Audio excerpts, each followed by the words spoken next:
جو باخبر ہیں، اور ان کا کہنا ہے کہ اس معاملے کے اندر یہ پھڈا ہے۔ اگرچہ بہت سارے نام ہیں جو اس وقت جو ہے وہ دبئی کے اندر ڈسکس ہوئے ہیں۔ ایک گور ایجاد ہیں، ایپٹما، سارے وہ انڈسٹری کے بڑے بادشاہ مانے جاتے ہیں، وہ امیدوار ہیں، وہ بزنس پارٹنر کہے جاتے ہیں جو نگران وزیر اعلیٰ محسن نقوی کے، تو وہ بھی بچے ہیں زرداری کے جو اس وقت لسٹ کے اندر جو ذکر ہو رہا ہے مارکیٹ میں، تو زرداری صاحب ان کو بنانے کے حق میں ہیں۔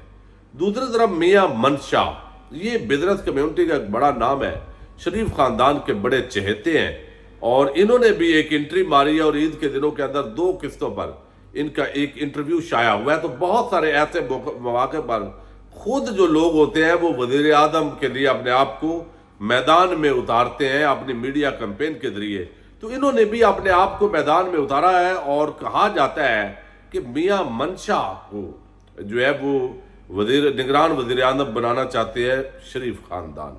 اور تیسری جو شخصیت ہے وہ عبدالحفیظ شیخ کا ذکر آ رہا ہے، لیکن وہ عبدالحفیظ شیخ نہیں ہے، بلکہ جس پر اصل میں کہا جاتا ہے، یہ چونکہ غیر مصدقہ خبر ہے، ابھی اس کو ہم غیر مصدقہ کہیں گے، لیکن یہ کافی حد تک مصدقہ بھی خبر ہے کہ جو طاقتور حلقے ہیں وہ چاہتے ہیں کہ ایسا شخص نگران وزیر اعظم ہو جو ڈیل کر سکے IMF سے، اور آلریڈی جو رضا باقر ہیں ان کا موجودہ ڈیل کے اندر بڑا کردار ہے، تو لہذا رضا باقر جو ہے اس وقت طاقتور حلقوں کے اندر اگلا نگران وزیر اعظم کے لیے ایک بڑا نام ہے۔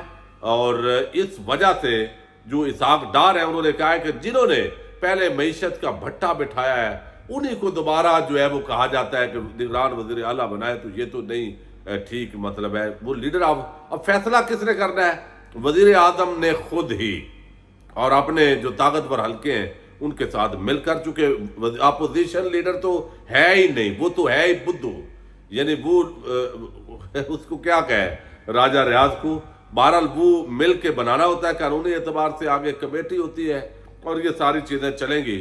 تو اس نگران وزیر اعظم کون ہوگا؟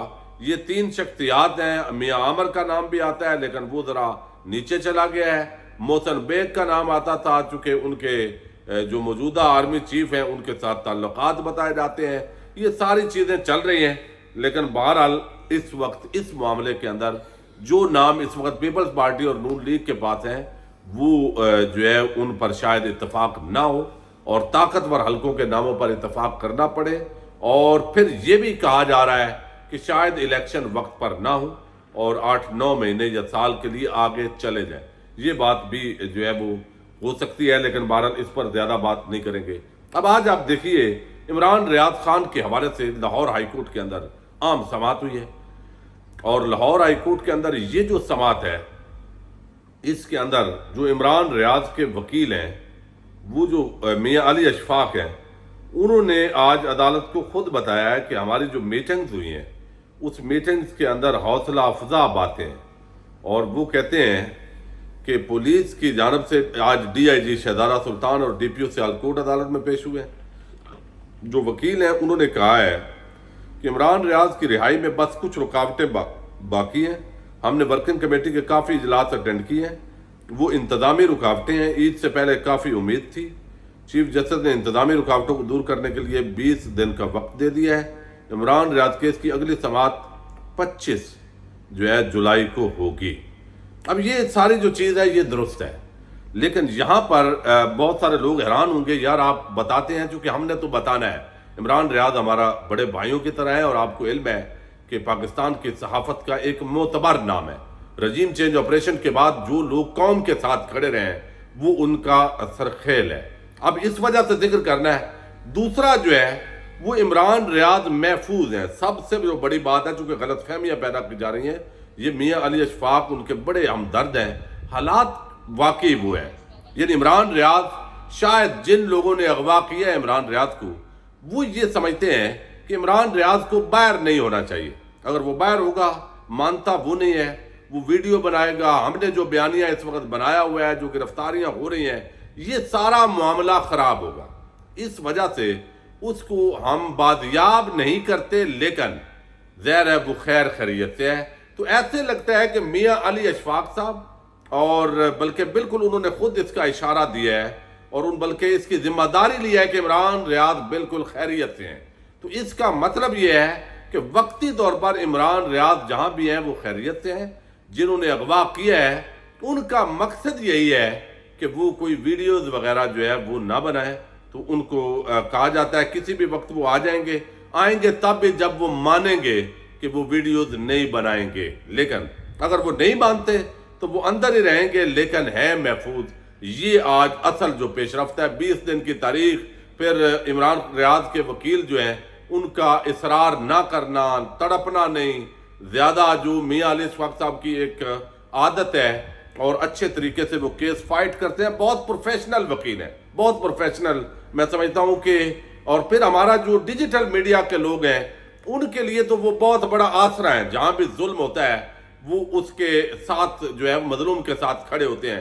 تو اگر وہ کہہ رہے ہیں تو ہمیں ان کی بات پر اکتفا کرنا چاہیے بجائے اس کے کہ ہم مزید جو ہے وہ جلتی پر تیل ڈالنے والا کام کریں. اب جو مریم اورنگزیب ہے آپ کو علم ہے ڈیوٹی بھی اس بیچاری کی ایسی ہے, کوئی نہ کوئی اس نے ادھر ادھر کی مارنی ہوتی ہے اور اس کے اندر وہ کہتی ہے کہ مشکلات سے جو ہے وہ نواز شریف نے نکالا, ملک اندھیروں میں تھا, ہم نے یہ کیا, ہم نے وہ کیا, نواز شریف پاکستان کی امید ہے, وہ واپس آئے گا, یہ ہوگا, نالائقوں کے ٹولے کو ملک پر مسلط کیا گیا. بھئی پہلے تو آپ یہ بتاتی ہیں کہ بجلی جو ہے پاکستان سے ختم ہو گئی تھی, ہم نے پیدا کی. تو آپ سے پہلے جو نالائق حکومت تھی پیپلز پارٹی جن کے دور میں بجلی جو ہے وہ لوڈ شیڈنگ ہوئی اور ختم ہوئی, وہ تو آپ کی اس وقت اتحادی ہے. تو نالائق تو پھر آپ کی حکومت ہے نا. جو ایک اتحادی ہو یا دوسرا ہو تو نالائقوں کا ٹولہ تو پھر آپ ہوئے. دوسرا انہوں نے کہا جی ہزاروں میگا واٹ بجلی, دہشت گردی کا خاتمہ, معیشت کو مستحکم کیا, نواز شریف کو اقتدار سے ہٹانے کے لیے بڑے پیمانے پر سازش ہوئی, نفرت کی آگ لگائی, آج IMF پروگرام رونا پیٹنا ڈالا ہوا ہے. تو یہ نواز شریف جو ہے وہ آئے گا تو لگ پتہ جائے گا. ایک مجرم اشتہاری کے حوالے سے ٹی وی چینل نے بھی کمپین شروع کی ہوئی ہے. لیکن اس پر تحریک انصاف نے آج بڑے سخت رد عمل کا اظہار کیا ہے جی, اور مریم اورنگزیب کو بڑا جواب دیا. انہوں نے کہا یہ مقتدرہ کی گود میں بیٹھ کر اس وقت ساز باز کے ساتھ جو ہے یہ کام روز کرتی ہیں. سرکاری سطح پر بےہودگی اور بکواس کا سلسلہ بند ہونا چاہیے. یہ بڑا سخت رد عمل ہے آج تحریک انصاف کا مریم اورنگزیب اور پوری حکومت کے لیے. مقتدرہ کی گود میں بیٹھا جائلوں کا گروہ سیاسی بیانیے کی آڑ میں قوم کو خرافات کے جال میں پھانسنے کی کوشش کر رہا ہے. مجرموں کا ٹولہ اپنے بد زبان وزیروں کے ذریعے بیک وقت عدلیہ اور فوج کو بدنام کرنے کی مہم چلا رہا ہے. گاڈ فادر کی کنیز اور سسلن مافیا کی خاندانی غلام جسے سازشی ٹولہ کہہ رہی ہے, انہی کے اشاروں پر ناچتے ہوئے عدم اعتماد کی سازش کا حصہ بنے. یعنی اسٹیبلشمنٹ کو کہا تو آج وہ کہتے ہیں اسی جس بگوڑے مجرم کو مسیحا بنا کر پیش کرنے کی کوشش کر رہے ہیں وہ آمریت کی نرسری میں پلنے والا ایک بزدل, کرپٹ اور حریص کرندہ ہے. الفاظ آپ دیکھیے. پاناما پیپرز کے انکشافات ہوئے تو وہ بگوڑا وزارت عظمیٰ پر براجمان تھا. قوم کو لوٹ کر اپنے بچوں کے ناموں پر دولت اور جائیدادوں کے انبار لگانے والے اس بددیانت شخص یعنی نواز شریف نے اپنی صفائی پیش کرنے کی بجائے اسمبلی میں کھڑے ہو کر 2 مرتبہ جھوٹ بولا. پاناما GIT نے گاڈ فادر کے پورے ٹبر سے مہینوں تک ثبوت مانگے مگر قطری خطوط اور کیلبری جیسے فراڈز کے علاوہ کچھ برآمد نہیں ہوا. حکومت میں تھا تو گاڈ فادر ڈان لیکس کرواتا رہا, حکومت سے نکلا تو جلسوں میں عسکری قیادت کو متون کرتا رہا. مافیا کا یہ بغوڑا سربراہ لندن میں بیٹھ کر مسلسل ملک دشمن کرداروں کے ساتھ مل کر پاکستان کے خلاف سازشیں کرتا رہا. پاک چین اقتصادی راہداری منصوبے پر حقیقی کام تحریک انصاف کے 3.5 سال کے دوران ہوا. مغربی راہداری کی تعمیر, زراعت اور IT وغیرہ جیسے شعبوں میں شمولیت سے سی پیک کی توسیع کا کام بھی تحریک انصاف کے دور میں ہوا. اس بزدل بغوڑے نے اپنے جو ہے وہ بہت کچھ آگے بھی کہا گیا, اگلی ویڈیوز میں ذکر کر لیں گے. تو پوری طرح آج پہلی مرتبہ بھرپور جو نئے ترجمان PTI کے بنے ہیں ان کی طرف سے یہ ان کے الفاظ ظاہر ہو رہے ہیں وہ سارے, یعنی تو یہ نظر آیا ہے کہ بھرپور اب سخت کم بیک کرنے جا رہی ہے تحریک انصاف اور جواب دینے جا رہی ہے. دیکھتے ہیں کیا ہوتا ہے. اجازت دیجیے گا. اللہ حافظ.